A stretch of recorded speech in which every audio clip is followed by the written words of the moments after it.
my man? Nothing much, man. I miss you. How you been? Yeah, pretty good. Cool. This reminds me of the old days, but we are now what? 3,000? No, not 3,000. 1,000 miles away? Something I like crazy? 1500. Oh, 1,500. That's cool. All right. So we've been trying to get this done for about 3 months now. It's been a while. Yeah. Something like that. All right. I got to look. Let me see. Sean has joined in the portrait. All right. Get rid of that. All right. So, new venture, new adventures. How's it going down in Florida, Mister? We're gonna call you Wolf. Oh, Huh? Wolfman. What was it? Wolf or Wolfman? You are off to the side. Off to the side. You gotta come back to the center. Let's see. Dana Beard is doing its thing too. Yeah. It's time for a haircut. Okay. All right. So how's it down there in Florida, man? Hey, I'm free down here. He's doing jabs at us. Yo, the And the one weather's interesting. nice. What's that? And the weather's nice. Okay. One, No. well, I don't know. I don't mind the weather. I kind of like the change in seasons. Cold hasn't really pissed me off yet. It's just something that we're New Yorkers, we get used to it. But Yeah. everybody who goes down south, they always like, oh, the weather's cool. So I don't really mind that part. The freedom thing, I guess we'll get to as we go. So this is like our first real not round table, but I guess I want a gun talk. We're gonna call it that. Yes. Uh, and our other half, our other third, isn't here, Mister Mike Ducati. I do have some footage with him, so we're gonna try to get together after I do this one. Maybe I could try to get with him tonight or tomorrow, or something like that. But Gotcha. I don't know how long these are gonna be. Um, but I would like to try to get them to be more consistent. I'm glad you were able to make it today because we've been trying for a while, and I know it's hard getting our schedules together. But here we are. It reminds me of the old days when we had I Want a Bike. Exactly. All right. We were a little closer, a foot and a half away instead of 1500 miles. Yeah, that's the difference. That's the difference. Those are good days, you know. But anyway, so our subject that we were going to talk about was I did an introduction to the channel, as you saw, and you were from the Empire State at one time too, and so was Mike, which is kind of cool because we can get different perspectives on 2A because it's still different issues everywhere we go. The country just still, even though there's some places that are freer than others, it still reflects on us all not being free. Because, for instance, I can't just come down to you with my gun. I think Florida, I might be able to. I'm not even sure. We're gonna get into reciprocity at some time, but like me being in New York, there's New Jersey, Maryland, all these states that are the big cities usually have more strict gun control rules and laws. So it'll be nice to hear how you in Florida and Mike in South Carolina and me here in New York have this big contrast. But anyway, listen, like you have a unique way of dealing with this because like you kind of grew up with guns, even in New York, Yes, I right? did. Yep. Well, explain that. Talk to me. I know your dad was Oh. into guns. Yeah, my dad collected guns. Six All five right. Japs when they were $25 a gun in a barrel in the gun stores. Like they were, $25. yeah, Really? they're always those were the stories he would tell me, and those were the ones with the crest on them still. So, Okay. What's the name of that gun? 6.5 Japs. If you Google that, it'll come up with what they were. 6.5 Japs. I'll just Yes, put it in here. I look it up later on so we can put it in, like I can edit it in. Japs. Japs? yes, sir. All right. So, wake up one day. In your case, you didn't wake up one day. You were growing up. Um, what? When did you say, all right, I want a gun too, Dad? Or did you actually use his guns? Did you hang out with him? Did he teach you how to shoot? Did you guys go hunting? Like, what was the deal? Um, as a younger kid, we would go to like gun shows and stuff, and I don't know. I think I started with a rubber band gun, one of those things like a, you know. Yes. So Okay. You bringing back memories. I didn't even yeah, think about those. I was thinking more or less like pew pew like or BB or something like that. But so yes, yeah, okay. no, I don't know, 6, 7 years old. That's I want to say that's where that started. Okay, that's cool. And then as I got a little older, uh, got into archery, and then Cub Scouts and Boy Scouts. We had I knew he had the guns, but Cub Scouts and Boy Scouts we started shooting. And then we took his to the range and basically grew from there. So I guess we used to use the 10-22, and I forget what else he would bring. Probably his 30-30. Okay. So, question now. So the 2022, the 1022 by the Ruger, Mm-hmm. was that the first gun you actually shot, or do you remember the first gun you shot? I don't remember if that was the first one or if it was the Marlin 22 at Boy Scouts. Okay, but it was a 22. It was All definitely a 22. right. Okay. All right. So you're a child. You're shooting 1022 or 22 gauge. You're getting better, I guess. When did you get your own? Like, when was this like, or even when you Oh, get older and uh, you like went out, or is that like stuff that you can't really? Well, you're in late Florida, so 30s, early 40s, late 30s. okay. Mike sold me a an AR-15 receiver, a lower. That Ah, was my first firearm, and my wife wasn't too happy with it, but it grew on her. And then okay. my birthday that year, she bought me my 10-22 because I said, "Oh, I'd like to have one. It's cheap to shoot. It's fun to shoot. It's reliable, and it brings back memories." Cool. So that was when you guys were both here.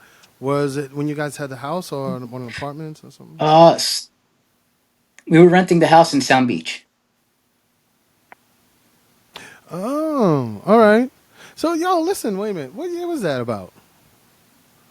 And the reason I ask is because Uh, I have a similar story. three, Well, I don't have a three, similar story, but you were responsible for my beginning six, to a certain somewhere degree. But between 6 and 8 years ago, or 6 and 10 years okay, ago. I can't remember. all right. It's been a while. Okay, so you got a receiver. Slowly started When buying stuff. so you started putting things together, Yep. and how long did it take you before you actually built that gun? I'd say probably about 2 or 3 months. I was getting impatient. Explain. What do That's you how mean I by became friends with Empire State. Okay, so what do you mean by you were getting Oh, you impatient? froze. I Yep. froze. No, Yeah. you froze. I'm on a landline, so I mean, let me stop. I'm not done on landline. I'm not using Wi-Fi. I'm um I'm directly tied to my internet. So if it is a Gotcha. hiccup, just let me know. We'll figure it should even out. But um, am I back? Yeah, you're back. All right, you never left. So what do you mean by you got impatient? What does that mean? I just went and bought everything I needed to complete it instead of a piece at a time and doing something better. Basically, budget friendly. Okay, So that's good. I did it budget friendly, but for a certain look. Um, so it probably weighed 20 pounds. Oh, so it was okay. I It see was what you're very saying. heavy. All right. And you, I could have made yeah. the same look with, it would have cost twice as much, but it would have been a lot lighter. So, do you still have that gun? I do not.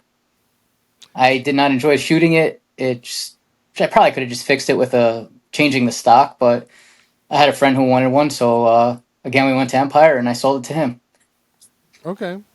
So, we'll talk about Empire in a minute. Did you shoot that gun a lot?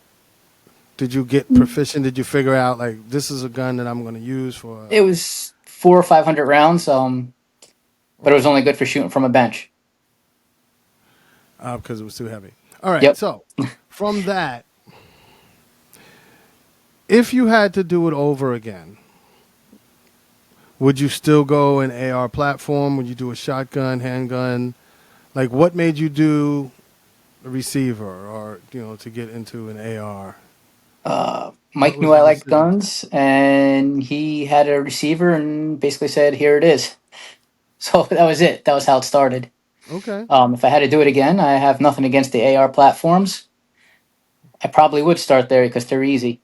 If you go to like an AK or something, it's a lot more skill, and 1911s, which in New York at the time would have been almost impossible to do legally.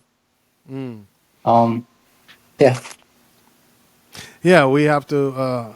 I guess we have to bring up that in New York. Well, things are different now. So soon after, I guess not too long after you got your receiver, you kind of pulled me into the game. Then yeah, it wasn't too long. I started talking to you about it. And you seemed interested, and it went from there.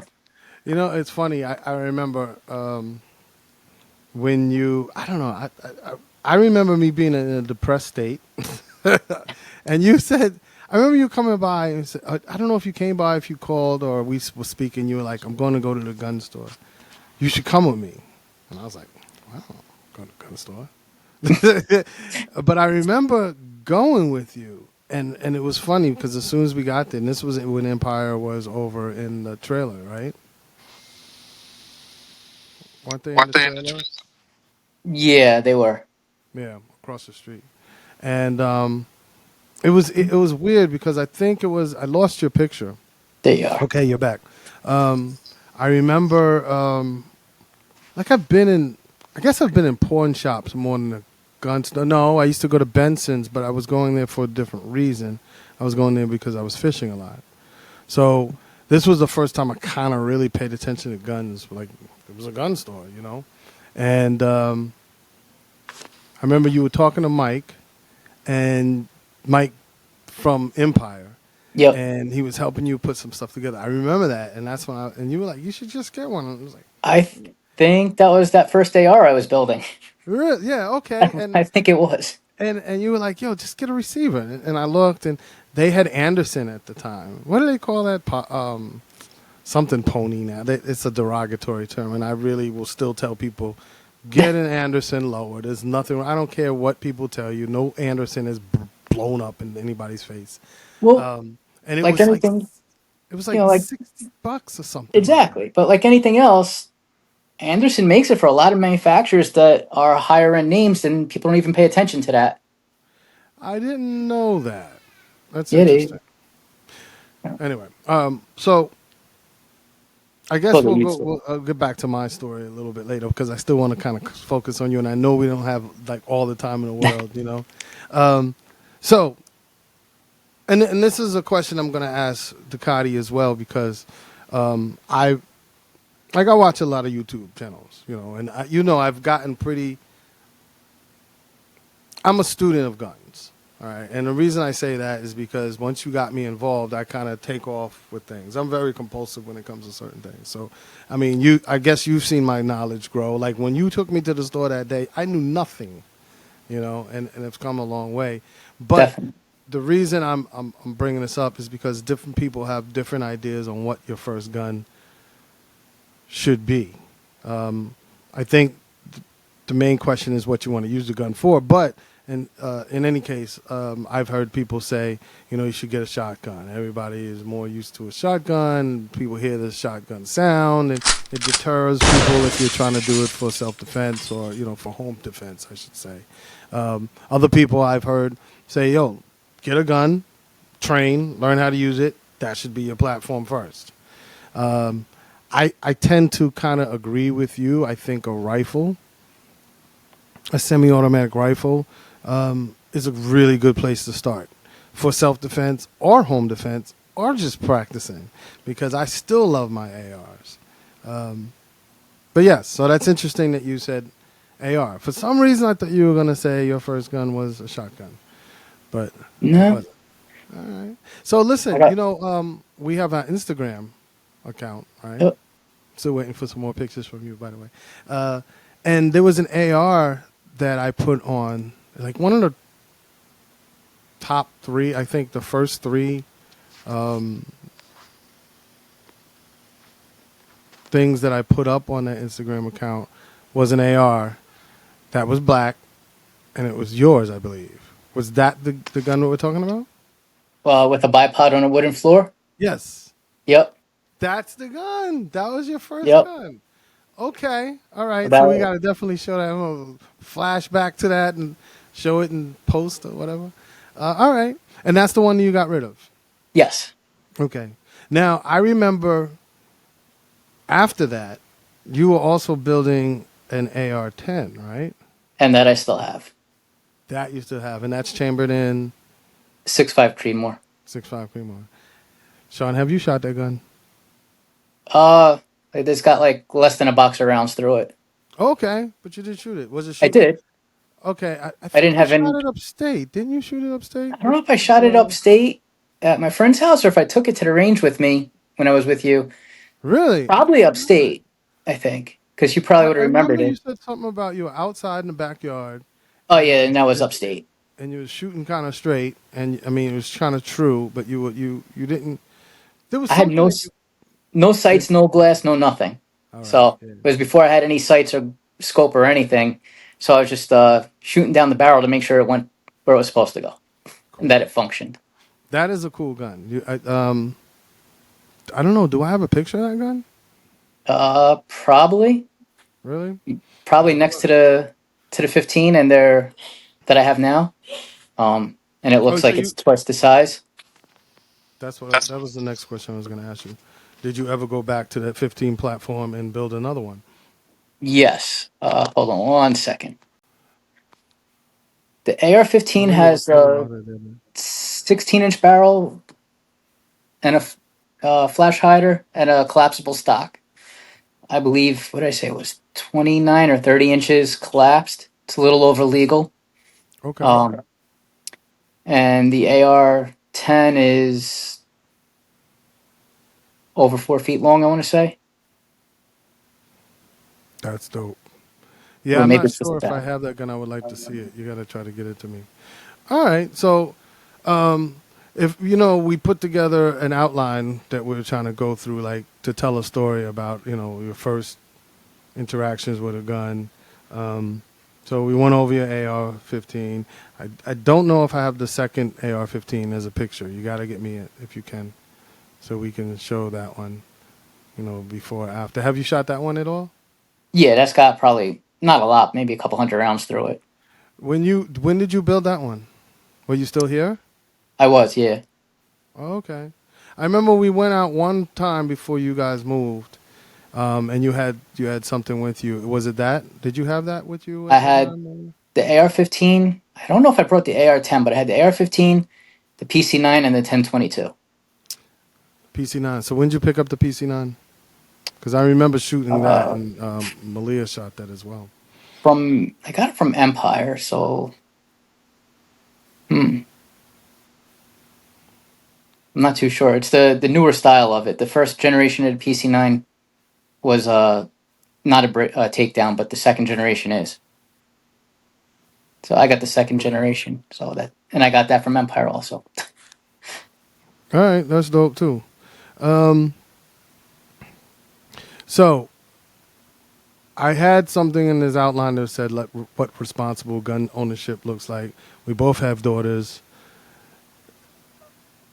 What kind of advice, or at least I don't want to say what kind of advice, but what would you tell people in terms of like this is the way you should be responsible owning a gun? There's nothing to worry about. It's not as scary as certain people might make it seem or feel. Oh. Um, So there's a few different ways to go about that depending on how old the kid is, right? You get a 2 or 3 year old, you're not going to leave. You're not going to even teach them to use a gun. You can tell them don't touch it, stay away, and keep it out of reach or out of sight, preferably locked up or on you. They get a little older, teach them how to use it, teach them how to be responsible with it. It's a tool, not a toy. okay, Again, don't store them loaded, easily accessible. Lock them up, but teach them about it, and that's what I did with my daughter. She's pretty proficient. Um, I know you taught yours, uh, like my dad taught me. yeah, she You shoots. know, Yeah, and she you shoots. teach them, keep it Actually, pointed in. Every gun is loaded, even if it's not loaded. Every gun is loaded. You gotcha. pick it up, it's loaded. Meaning you All keep right. it pointed in a safe direction. Amen. Hear, all that good stuff. Yeah, I agree. I think that once people get their hands on a gun and they actually learn how to handle, store, shoot, operate, clean, it becomes less scary, and therefore becomes more responsible. And you understand how to work around. I mean, I guess it's the same way as if you're a mechanic and you are around a mechanic shop all the time, and your kid is around a mechanic shop, they learn the ins and out, safety, how to operate, how to fix, all those different things come with just being exposed to whatever it is. So you made a statement about freedom. You want to talk about some of the different rules that you have there, just from what you know there, because things have definitely changed here since you've left. I don't know if Bruin happened after or before you left, which I allowed believe us it was to. after. It was after. So from a May issue to a shell issue, Right. that happened. But then we also had some issues because the governor, who is still now in office in New York, decided to come up with a way to make that harder still for people to own at least handguns. Well, no, that's not true. It made it harder to own and obtain not just handguns, but the guns that we used to get with no problems, Right. especially outside of New York City, which was anything that was semi-automatic. Because now we have to have a permit to actually purchase that as well. So that's another story. We'll get into Bruin for New York. That's my woes when I talk about New York. But anyway, what is it like in Florida in terms of the laws of ownership of gun, obtaining a gun, buying a handgun, So permits, whatever. when I moved down here was right before constitutional carry was passed. Once it passed, it's the same thing as a rifle down here, shotgun, anything else. If you don't have a permit, it's a 3-day wait. If you have a permit, you can walk in and walk right out with whatever you want. None of that back and forth like New York, where you had to go to the bureau and have it added to your license. Um, so one of the first things I Okay. did down here, being that the laws are different, is take out my fixed mags and put my mag releases and removable mags into my ARs. Um, That's I nice. also had the Poly 80 that I had built and couldn't do anything with it up in New York. Well, down here it was legal. Okay. So, And that is that you finished yes. the poly. Yep. Okay. Cool. Finished it. Took it to the range once or twice. All right. So we're in the boogeyman land. So do you want to explain what constitutional carry is If for you're people legally that allowed don't to know? own, you can Pardon? carry in most places. If you're legally allowed to own, you can carry in most places. Okay. There are some So is this restricted open places. carry? No, concealed carry. I keep seeing things pop up about open carry becoming constitutional carry down here. It hasn't yet. All right. Okay. I'm confused about constitutional carry, the actual term, because it seems to be different. Different. So in Florida, like I said, if you're legally allowed to own a firearm, you can get a pistol or whatever you can conceal, and you can legally carry it. Like I said, 99% of the places it seems like. If you're hunting, fishing, hiking, or camping, you're allowed to open carry. I believe that's what the restrictions were. All right. Okay. I don't know. You came along that one time and I went nuts. You know what I'm saying? I remember. I think that night, that day that you took me, and you were talking to Mike, and he was helping you buy some parts, and I bought that receiver that day. It was an Anderson. I think it was $59 or something like that. It's funny because on some of the chats and the forums that I look at, every once in a while they'll go and sell for like $29. You know what I'm saying? An Anderson lower. And if somebody has a complaint about that, they're mad because you can really overspend on lower receivers these days. There's so many what they call Gucci brands now and middle tier brands, and just the lower receivers like $200, $300. So, Right. but yeah, so I took that receiver and I kind of went with it, and then I ended up filling out the application. I remember the guys over at Empire were saying, just do it.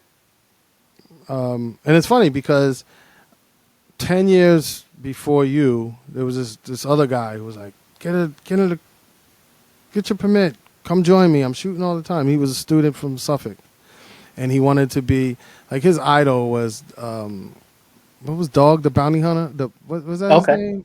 What Yeah. was his name? Dog the Anyway, Bounty Hunter. yeah, he loved this guy. Right? It was so funny. I remember my wife. She works at the college, and it was a party, and she was like, "Chris, I need you to come down and like help, facilitate." So I was like, "All right, I need some students," And she goes, "Okay, you guys will be security." So I was talking, and I met this guy. His name was Adam, and Adam, and he was young. These guys were so young. So we were just talking, and he ended up telling me that he wanted to be a bounty hunter. But he took it serious because he ended up training because I was telling him you should train. And I wasn't talking about guns. I was just talking about training, and he ended up getting into martial arts. I'm not going to really say what any of his business. But, and I remember he ended up getting his permit to carry, and he was always trying to get me to come out and just do it. He even got me the application. This was before the stuff was really online. I'm sure it was online, but, still here you can't just fill it out online. You have to download it and fill it out and stuff. But, and it was just one of those things. He says, everybody says they're going to do it, and they just don't. And the same thing happened when I was at, going back and forth to Empire. And they said, just do it. Most people don't do it. And if you just forget about it, forget about it. The next thing you know, you'll have a gun. And that's what happened, So, so what advice would you give somebody if they're first looking for a gun? They wake up, they want a gun. What would you tell them? Decide what you're more comfortable with: long gun, handgun. Go feel some stuff at the store and see what feels comfortable. Because if it doesn't feel comfortable, you're not going to want to shoot it. You're right about that. Amen. Train people. So, I'm trying to get you guys out a little bit more. yeah, no, You gotta definitely. find time. I mean, you're doing your thing though. You guys go out a lot, so I get it. As long as you're enjoying yourself. Now, let me ask you a question. When you go out with Diana, do you carry? 99.9% of the time. Really? Hmm. Wow. Okay, man. Oh, scared of you. It's it's funny. After I got mine, because we had to go training up here, so I had to Right. get some training to actually get conceal, and I wouldn't even try for a long time, and then I said, all right, let me just wear the holster, and I only have one holster now. I have another one that I got from Lee from Empire and stuff, but I really have to. And he warned me. He was like, "You're gonna buy a plethora of these. You're gonna buy a whole lot of these because it's trying to get it to feel good for you is a journey, and there's no other way to do it but to buy them." So Yep. I started buying the holster first. I think me and you had a conversation about holsters as well because I'm still trying to find one that I like. And then I started carrying the gun, but I was carrying it with no magazine just to get Yeah, comfortable. unloaded. No, I had no magazine, my man. Yeah. This is ridiculous. And then I started putting the magazine in with no bullets, and then I started doing it with the bullets, but never in the chamber. It's not comfortable for me yet, man. I don't know. Look, the first couple of times I carried it was the Glock and or whatever, the Poly 80, and I'm Yeah. like, the magazine was loaded, but not chambered. I wasn't comfortable, Mm. you know. Especially being a Poly 80, not a factory Glock. I'm like, if I hit something the wrong way. Ooh. But then I realized firearms don't just go off for no reason. Are you talking P320s?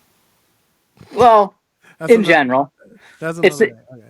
Okay. laws are not absolute. They can be broken. Mm. So firearms not going off by themselves. Glock platform anyway. The trigger has to be touched, Okay. right? But me never having a gun without an external safety before, I wasn't comfortable until I started more and more, and then just walking. Then it was like, all right, I'll walk, I'll sit. And I'm like, why am I so afraid? I took the gun apart. I was playing with it. I'm like, I can't get it to fire unless you hit the plunger. The Mm. the striker can't come forward, so it can't go off. It's Okay. like, so I'm just being paranoid. And then on the Glock, it's got that little thing in the center to trigger. If you touch The the trigger on the side, you can't pull the trigger. so you're So you talking got about the to, dingus, the little yeah, the trigger dingus. guard. I mean the trigger safety. Okay. So it's got that. So I'm like, all right, and I carried it a few times, and then I ended up with what I carry every day. All right. Okay, good for you, man. You're gonna have to color me a little paranoid right now because I'm still working on it. I get it. So it's funny because I think that I do maybe 1% of the time, but it's just because I'm like, oh, got to remember. Let me take it out, see how it feels. I'm Right. still gonna try to work on getting a better holster. The sweat guard on mine is really high, so I can't do anything. You can't really sit down. It's just annoying. I don't feel comfortable with it. So, and also, appendix is hot right now. That's what people are doing. Are you Yeah. carrying appendix or 3 or what? 3 o'clock? Appendix. You doing? Oh, that's right. You did send me a picture. I'm going to put that for this. I'll send that picture of you carrying, at least showing me how to tuck it and stuff. But I No, think I I don't got. normally carry both of them like that picture. Yeah. Okay. Yeah, that's a warning for everyone. I don't think I could sit or walk or do anything like that. It was just for the picture, just to show that I could hide them both. Okay. All right. But yeah, no, the Sig is what I carry. And like you, I was, I got the hybrid holster because leather against your skin's going to feel better than plastic, right? I was wrong. Hmm. Yeah, you were So telling me about this. now I have the Sigs in a full Kydex holster. It conceals a lot better and it's not uncomfortable. Whereas like the hybrid holster with the leather, it's stiff leather, so it's a much bigger area covering with Hmm. something stiff. I can't sit with that, but with the Sig, I can sit. And Okay. they're both the same manufacturer, the holsters. Do you want to say what the manufacturer is? Yeah, I've got no problem with that. They're Bucks custom holsters. They're reasonable at the gun shows, and they have good customer service. And they're local. Okay. They're down here in Cape Coral, so they're 30 miles from me. Cool. That's another, I think, good advice is to maybe go to some gun stores. Excuse me, gun shows, so you get to see a lot more. Because I haven't gone to a gun store. I wish, excuse me, a gun show. My friend Jay, the one I went with to go get the concealed carry license or permit, he goes a lot to Pennsylvania, so I'm trying to get there because once I get there, I can actually maybe see a little bit more than what the local people have here. Because Well, you have a couple of places out here, but I never really see any. I'm a lefty, so that's. And then yeah. I have rare guns. Well, not rare, but the guns that I have, Well, specific. It's not Glock right. everywhere ish. You know what I'm saying? So those are the ones that you It's usually find right away. That and Sig. it is a different world down here. If you walk into a gun store, a lot of them will let you open up the holsters and try them and see how if you like them. And they Okay. have a much bigger selection at most of the stores down here. I'm sure. There's less Um, people that carry out here, or at right, least exactly. I was gonna say down here it was 80 or 90% of people are carrying. damn. See, that changes that's what we should be talking about. I mean, I think that has something to do with. We'll probably do that again. I know. What time is it? How long we been on? It's We have 3:45, probably about 20 20 minutes. minutes. Wow. All right. Yeah, I'm gonna put a note in that because I would love to talk about just that in general, being in an environment where many people, it's a normal thing to carry a gun. That's got to change everything. So where I am is like New York. They Okay. say like Sarasota is like more people down here think like New Yorkers, but there's still like gun shops everywhere. But when you go into like the center of the state, or you go down south or up north, so I think most of the people outside of like Miami, like the metropolitan areas, that's where you get your numbers. Like everybody carries outside of there. But when you're in like the cities, like I said, you know, Tampa, I St. mean, that's Pete. the thorn. That's it, isn't it? I mean, one of the big things, and I kind of, it's going to be weird, like when we really get down to start talking about gun laws in different states. Like we just touched on them. You know, you Hmm. talked about Florida. I didn't really get into the new what was it called? Something Improvement Act, Carry Improvement Act, the Gun something Improvement. I don't know. The governor put it into place, and you know, so we haven't really gotten into that. But you know, there was a time where I was like, well, shit, you know, we have a big city. So I understood the big cities because you start looking at the problems of the cities, but it can work in reverse too because if everybody was carrying in the cities, initially I think it would be mayhem or at least a lot of worry, but Right. it would settle down quickly because somebody tries to rob you and you're carrying. It just changes the dynamic of things. So, Right. but Most robberies and stuff like that is just a crime or opportunity. Look for the weakest link, and grab what they got. They can't do anything about it. But now, if everybody's carrying, hey, if I'm going to go and grab his wallet, his watch, his phone, whatever, I'm probably going to get shot. So it makes yeah, it makes the criminal think twice about it. yeah, My dad was telling me that there was yeah. some place in Texas when he was younger that it was like a 99% violent crime rate or something like that, and they passed a law basically everybody's going to carry and violent crime rate dropped dramatically, like Hmm, single digits. that's interesting. All right, maybe we should keep it there, man. Um, I want to try to get with you again, maybe next week. Maybe we try it again next week. Um, I would love to get Mike, me, and you. I think that's going to be the dynamic stuff when we can get all three of us together, and then we can grab some of the guys from Empire. What we wanted to do was every once in a while do the reciprocity thing that we talked about, Right. the gun laws, and also like a rate your gun. So everybody can, bring. Mike had a good idea because he's starting to follow a lot of interesting people. And he has a gun store, so it's a little different. Right. But he's got a lot of people who are contacting him, and he said maybe I can get people from my contacts to like send pictures or video of their gun, and then that would be a way we can rate stuff, until we get some viewers. If we get viewers, it might just be us, but it'll be a fun us. So, but I know like 45 minutes is a long time for us to be doing this. So listen, man, it's always good to see you. This is another good reason why I like to do this because we get to talk to each other, and hopefully we can do it as a group. Yeah, that would be cool.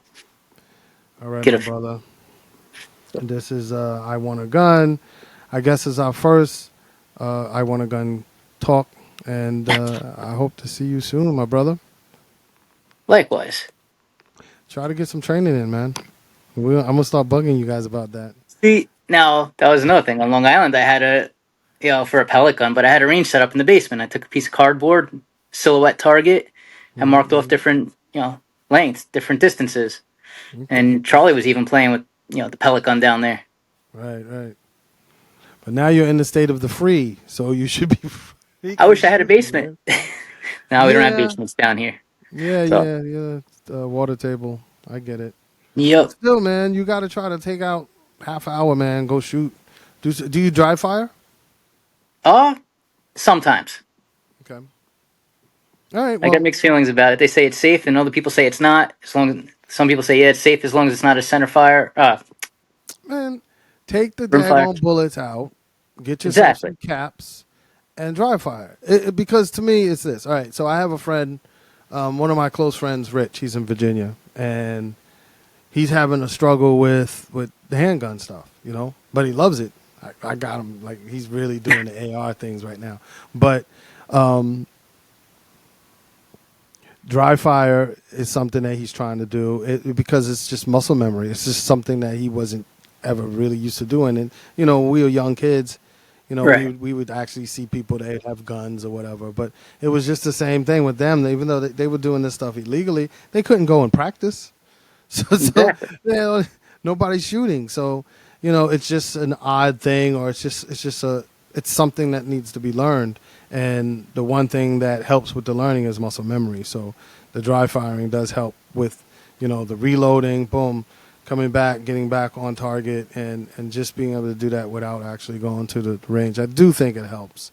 It I definitely wouldn't. does. I don't really think you necessarily need to have live ammo to do that. So. But I'm gonna keep bugging y'all, you and Mike, to go All shoot, right, man. man. You know what I'm saying? Listen, give your families the proper I love yous and adieus for me, please. Will And do. I'll talk to you hopefully next week, man. All right, man.